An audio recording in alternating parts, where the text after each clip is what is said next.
ഒരു പ്രധാനപ്പെട്ട വിഷയം നിങ്ങളുടെ ശ്രദ്ധയിൽ കൊണ്ടുവരാൻ വേണ്ടിയാണ്. നമ്മുടെ കഴിഞ്ഞ ദിവസമൊക്കെ ചില മാധ്യമങ്ങളിൽ വാർത്ത വന്നിരുന്നു. പശ്ചിമ ബംഗാളിൽ രാഷ്ട്രീയ മാറ്റം വന്നതിന് ശേഷം, ഭരണമാറ്റം വന്നതിന് ശേഷം പശ്ചിമ ബംഗാളിൽ കേന്ദ്രീകരിച്ച് പ്രവർത്തിച്ചുകൊണ്ടിരുന്ന ബംഗ്ലാദേശിൽ നിന്നുള്ള നുഴഞ്ഞുകയറ്റക്കാർ കുറേ പേർ തിരിച്ചു പോയിട്ടുണ്ട് ആയിട്ട് വാർത്തകൾ വരുന്നുണ്ട്. എന്നാൽ പലരും മറ്റു പല സ്ഥലങ്ങളിലും, ഇന്ത്യയുടെ മറ്റു പല സ്ഥലങ്ങളിലും താവളം ഉറപ്പിക്കാനുള്ള പരിശ്രമം നടത്തി വരികയാണ്. അപ്പോൾ അതിഥി തൊഴിലാളികളുടെ മറവിൽ തിരുവനന്തപുരത്തും ചില സ്ഥലങ്ങളിൽ ഇവരുടെ സാന്നിധ്യമുള്ളതായിട്ടുള്ള അറിവുകൾ വരുന്നുണ്ട്, വ്യത്യസ്ത മേഖലകളിൽ നിന്നുള്ള വിവരങ്ങൾ വരുന്നുണ്ട്. അപ്പൊ അതിഥി തൊഴിലാളികൾ തെരഞ്ഞെടുപ്പ് കഴിഞ്ഞ് തിരിച്ചു വന്ന കൂട്ടത്തിൽ പലരോടൊപ്പവും ഇവരും വന്നിട്ടുണ്ട്. അത് നമ്മുടെ നാടിന്റെ സുരക്ഷയെ ബാധിക്കും, ആരോഗ്യ ഘടനയെ ബാധിക്കും. അപ്പോൾ അക്കാര്യങ്ങളിൽ കോർപ്പറേഷന്റെ ശക്തമായ നിരീക്ഷണവും ഇടപെടലും ഉണ്ടാകും. അതായത് ഇതിൽ പോലീസ് സംവിധാനം ഇടപെടേണ്ട ചില മേഖലകളുണ്ട്, കോർപ്പറേഷൻ ഇടപെടാൻ അവകാശവും അധികാരവുമുള്ള ചില മേഖലകളുണ്ട്.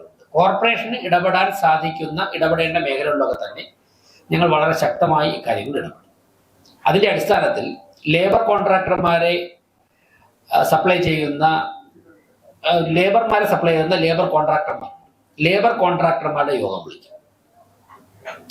അതിഥി തൊഴിലാളികളെ കരാറുകാർക്കും അതോടൊപ്പം തന്നെ നിർമ്മാണ മേഖലയിലും ഒക്കെ തന്നെ കൊടുക്കുന്ന ലേബർ കോൺട്രാക്ടർമാരുണ്ട്. ആ ലേബർ കോൺട്രാക്ടർമാരുടെ യോഗം കോർപ്പറേഷനിൽ വിളിക്കും. ആ യോഗത്തിൽ ലേബർ കോൺട്രാക്ടർമാർ സൂക്ഷിക്കേണ്ട ആ രേഖകൾ ഞങ്ങൾ പരിശോധിക്കും. ആ യോഗത്തെ തുടർന്ന് അതോടൊപ്പം തന്നെ ലേബർ ക്യാമ്പുകളിൽ പരിശോധന ശക്തമാക്കും. അവിടുത്തെ ആരോഗ്യ വിഭാഗത്തിന്റെ മേൽനോട്ടത്തിൽ പാലിക്കേണ്ട കാര്യങ്ങൾ, അവിടെ പരിശോധിക്കേണ്ട രേഖകൾ, പോലീസ് ക്ലിയറൻസ് സർട്ടിഫിക്കറ്റ് ഉൾപ്പെടെയുള്ള കാര്യങ്ങൾ, കോർപ്പറേഷന് പരിശോധിക്കാൻ അവകാശവും അധികാരവുമുള്ള എല്ലാ കാര്യങ്ങളും ഞങ്ങൾ ശക്തമായ പരിശോധന നടത്തും. ഹോട്ടലുകളിൽ, അതിഥി തൊഴിലാളികൾ ഉൾപ്പെടെ ജോലി ചെയ്യുന്ന ഹോട്ടലുകളിൽ ബംഗ്ലാദേശികൾ കടന്നു കയറിയിട്ടുണ്ടോ എന്ന് അന്വേഷിക്കേണ്ടതായിട്ടുണ്ട്. ലേബർ ക്യാമ്പുകളിലും നമ്മുടെ രാജ്യത്തെ പൗരന്മാരല്ലാത്തവർ താമസിക്കുന്നുണ്ടോ അതിഥി തൊഴിലാളികളുടെ മറവിൽ എന്ന് നിരീക്ഷിക്കേണ്ടതായിട്ടുണ്ട്. അതിഥി തൊഴിലാളികൾക്ക് മതിയായ രേഖകളോട് ഇവിടെ താമസിക്കുന്ന, ജോലി ചെയ്യുന്ന എല്ലാവർക്കും കോർപ്പറേഷന്റെ ഭാഗത്തു നിന്ന് നൽകേണ്ട എല്ലാ പൂർണ്ണ സംരക്ഷണവും ഒരുക്കും. അതോടൊപ്പം തന്നെ അവരുടെ മറവിൽ മറ്റു രാജ്യത്തെ പൗരന്മാർ നുഴഞ്ഞു കയറി നമ്മുടെ നാട്ടിൽ പ്രശ്നങ്ങൾ സൃഷ്ടിക്കാൻ ശ്രമിക്കുന്നതിനെ ശക്തമായിട്ട് കോർപ്പറേഷൻ പ്രതിരോധിക്കേണ്ട രംഗത്തെ ഞങ്ങൾ പ്രതിരോധിക്കും. ഞങ്ങൾക്ക് കിട്ടുന്ന വിവരങ്ങൾ പോലീസുമായി ഷെയർ ചെയ്യും, പോലീസിനെ അറിയിക്കും. ഇത് നമ്മുടെ നാടിന്റെ സുരക്ഷയുടെ തന്നെ ഒരു പ്രശ്നമാണ്. വളരെ ക്രൂരമായ കുറ്റകൃത്യങ്ങളിൽ ബംഗ്ലാദേശിൽ നിന്നും നുഴഞ്ഞു കയറുന്നവർ ഏർപ്പെടുന്നതായിട്ടുള്ള വ്യാപകമായിട്ടുള്ള റിപ്പോർട്ട് രാജ്യത്തിന്റെ ചില ഭാഗങ്ങളിൽ നിന്ന് ലഭിച്ചിട്ടുണ്ട്. പശ്ചിമ ബംഗാളിലൊക്കെ തന്നെ നടന്ന ഏറെക്കുറെ എല്ലാ കുറ്റകൃത്യങ്ങളിലും ഇവർക്ക് വലിയൊരു പങ്കുണ്ട്. ഒരു ഓർഗനൈസ്ഡ് ക്രൈമാണ് അത് ചെയ്യുന്നത് പലരും.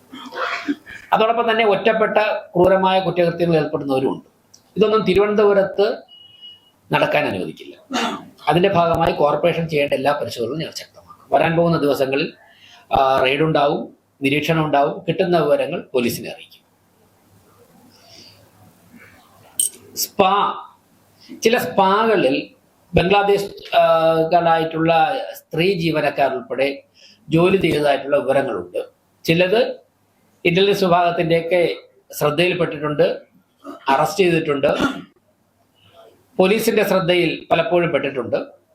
അപ്പോൾ സ്പാകളും ഹോട്ടലുകളും ആണ് ഇവരുടെ പ്രധാനപ്പെട്ട താവളങ്ങൾ രണ്ടെണ്ണം. ഇതോടൊപ്പം കൺസ്ട്രക്ഷൻ മേഖലയിലും അതിഥി തൊഴിലാളികളോടൊപ്പം ഇവിടെ കടന്നുകൂടിയിട്ടുള്ള വിവരങ്ങളുണ്ട്. അത് ലേബർ ക്യാമ്പുകളുടെ പരിശോധനയിലൂടെ ഞങ്ങൾ അത് ശക്തമായി പുറത്തു കൊണ്ടുവരും.